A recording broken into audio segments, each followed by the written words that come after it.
Það er Gulli sigur á Víkingum í dag og undanúrslitin blasa við. Hvernig fannst þér svona frammistaðan í heild sinni? Hún var svona ágætt, við hefum nú oft spilað betur en mér finnst alltaf gaman að vinna 1-0 og vinnslan var góð sérstaklega í seinni hálfleik og það var bara fín holding á þessu svona heilt yfir. En hvað svona skóp sigurinn? Bara vinnsla og svona hlaupa geta og vilji, þannig að það var ekkert gaman. Og það var svona aðalega það.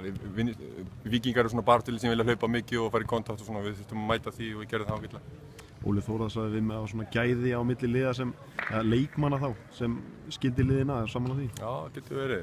Við erum náttúrulega með nokkra mjög flinka og spræka leikmenn hjá okkur sem geta slátrað leikjum hvernig sem og það er kannski alveg rétt hjá honum og það er kannski það sem skiptir á milli.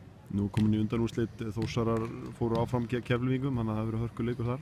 Pottþétt, það hefur alltaf verið að spila Þór, alveg sama hvar og hvernig. En svona undirbúningur liðsins fyrir Pepsi-deildina, hvernig er hópurinn stemdur?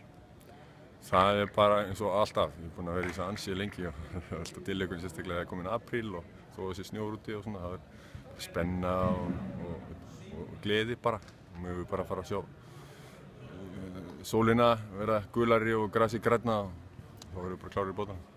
En liðið lítur alltaf að sér alla liðir sem lengjubikar? Já, við þurfum alveg að segja það, við keppum til þess að vinna alla titla.